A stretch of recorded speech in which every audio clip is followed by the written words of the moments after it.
नमस्कार श्रोते हो. नर्मदे हर.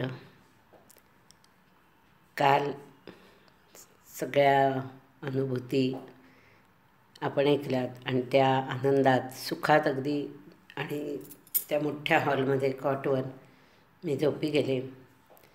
काका अगदी पहाटे लवकरात लवकर सगळ्यांना उठवायचे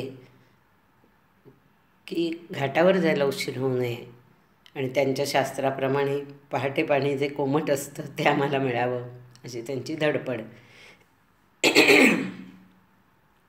सकाळी सकाळी निघालो आश्रमातनं. पायीच होता घाट. नर्मदेच्या स्नानाला आलो तिकडे. सगळ्यांची स्नानं व्यवस्थित झाली आणि मग आमच्या प्रथेप्रमाणे आम्ही देवालयात म्हणजे घाटावरच्याच शंकराची पिंड असते सगळीकडे असायचीच म्हणजे किंवा काही तिथे मंदिरात आम्ही पाणी व्हायचो. प्रत्येकाने आपापल्या चंबूत पाणी घेऊन दिवा लावायचो. हे सगळं आम्ही करत होतो आणि नदीचे ते आरती तर असायचीच ना. इथे असं झालं की इथे तो सिद्धेश्वर आदल्या दिवशी ते लोक शेजारतीला आले होते. तो उत्साह होता की खूप सुंदर मंदिर आहे. त्यामुळे सगळ्या बरोबर आलेल्या भगिनी पाणी घेऊन सिद्धेश्वराला व्हायला धावल्या. आता परत तो सगळा म्हणजे पायऱ्या चढायच्या होत्या अवघड.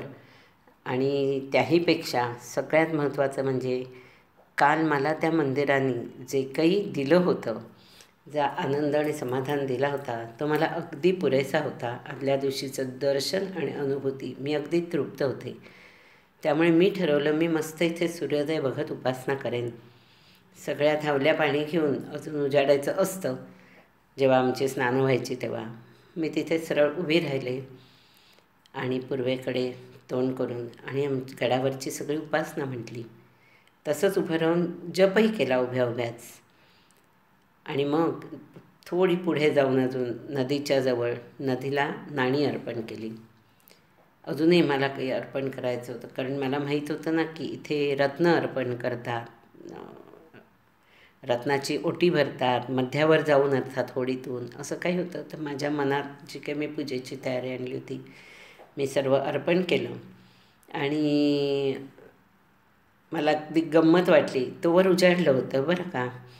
आणि लक्षात आलं की नदीच्या त्या घाटात स्नानाच्या म्हणजे थोडा आत पाण्यात जाऊन छोटी छोटी मुलं खेळत होती. अगदी धप्पाधप पाण्यात उड्या टाकत होती, परत बाहेर येत होती. आणि तिथे त्यांनी टायर्स ठेवले होते, टायर बरं का. आणि त्या टायरवर काही मुलं अशी टायरवर 2 पाय ठेवून उभी होती. टायर तर रंगतो नाही का असे.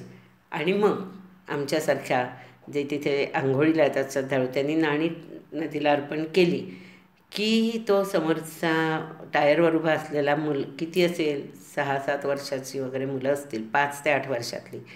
तर ते पटकन ते सगळे उडी टाकणार आणि ती नाण्याची आपली डिरेक्शन बरोबर हेरून तिथे जंप मारून ते नाणं ते पकडायचे. ते पाण्यात खोल जाऊ द्यायचे नाहीत. मला तर सगळं ते दृश्य बघतच राहावं असं वाटलं.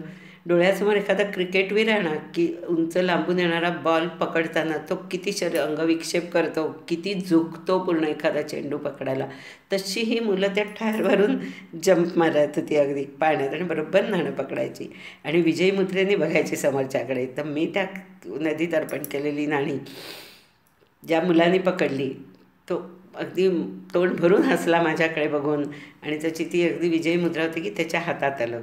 मग अजून 2-4 मुलं धावत माझ्याकडे आली. मला त्याची आयडिया बघून म्हणजे जामच मी खुश झाले. मला तेच दृश्य बघत राहावंसं वाटलं. आणि म्हणजे टायरला त्यांची दोरी लावलेली होती बरं का, अशी लांब सुटलेली. आणि असो तर ते बघितल्यावर अजून 2-4 मुलं धावत माझ्या इथे आली आणि सगळ्यांनी माझ्याकडे पैसे मागितले. तर मी त्यांना पैसे दिले. तेवढ्यात एक छोटी मुलगी धावत आली आणि म्हणाली मला पण द्या. म्हणजे तिने हात पुढे केला आणि मग म्हणाली मी तिथे एक पायरी दाखवली तिने, मी तिथे फुलं विकायला बसते. कारण घाटावर लोक फुलं घेतात, जी घाटावरच्या मंदिरावर अभिषेक करतात, आरती करतात ना, त्यामुळे तिथे फुलं घेतात. तर मी तिथे फुलं विकते. पण तिने एक जागा दाखवली, एवढीशी टोपली होती तिच्याकडेनी. तर मी तिच्याही हातावर 5 रुपयाचं नाणं ठेवलं. तर तिने अगदी स्पष्ट सांगितलं मी तिथे बसून फुलं विकते, माझ्याकडून फुलं घ्या. आज तुम्हाला ही माहिती सांगताना माझ्या डोळ्यासमोर मोदींचा आत्मनिर्भर भारत आला.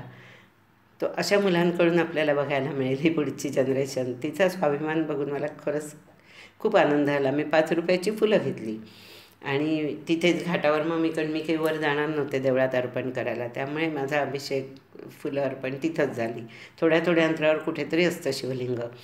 आणि अशा मुली ह्या परिक्रमेत अशा वयाच्या ह्या मुली म्हणजे कुमारिकाच मानल्या जातात, त्यामुळे मी तिला नर्मदेचंच रूप मानलं. तिचं दर्शनच घेतलं समजाना. आता तोवर ह्या भगिनी आल्यावरून खाली आणि आम्ही सगळे मिळून आश्रमात गेलो. आश्रमात गेल्यावर ठरलं होतं की बाबा आणि मैयाची पूजा करायची. म्हणजे आश्रमातले सोळंकी काका आणि त्यांच्या मिसेस खूप वयस्कर होती ही लोकं. त्यांनी विचारल्यावर असं कळलं की ते खूप सधन आहेत, व्यवस्थित. त्यांना त्यांची मुलं आहेत, कुठेतरी दूरवर कुठे शेतीभाती आहे, घर आहे. पण ह्यांनी एक ठराविक वयानंतर 75 गाठल्यावर इथं येऊन हा आश्रम चालवायचं ठरवलं. आणि घरच्या आपल्या म्हणजे मुलांकडनं ते काही घेत नाहीत, त्यांच्या स्वकष्टाचं असतात. त्यांना सगळं स्कूटर रिपेअर, सायकल रिपेअर येते, ते स्वतः स्कूटर सायकलवरनं लांब लांबपर्यंत जातात. वय खूप होतं पण. तर आम्हाला काकांनी सांगून ठेवलं होतं की परिक्रमेत जे जे तुम्हाला दान करायचं आहे ना, ते सर्वांनी म्हणजे सर्व एक करा, प्रत्येक देवस्थान तिथे न करता, आणि या बाबांना द्या, कारण ते खूप चांगलं कार्य करत आहेत. त्यामुळे आमचं ते ठरूनच गेलं होतं. मग आम्ही सगळ्यांनी आपापली स्वतंत्र पाकिटं केली होती, ज्याला जसं हवं तसं द्यायला. आणि शिवाय एकत्र खर्चातून साडी, ब्लाऊज पीस, सौभाग्यवान असं सर्व आणलेलं होतं, विकत घेतलेलं. मग आमच्या देशपांडे ताईंना आम्ही सांगितलं की त्या मैयाची ओटी भरा तुम्ही. देशपांडे ताईंनी त्या माऊलीची ओटी भरली, औक्षण केलं. अत्यंत सुंदर सोहळा झाला. आणि आमच्या मनाने आम्हाला सगळं जे जे काही मनापासून एक द्यायचं होतं ह्या परिक्रमेच्या निमित्ताने, ते आम्ही तिथंच अर्पण केलं.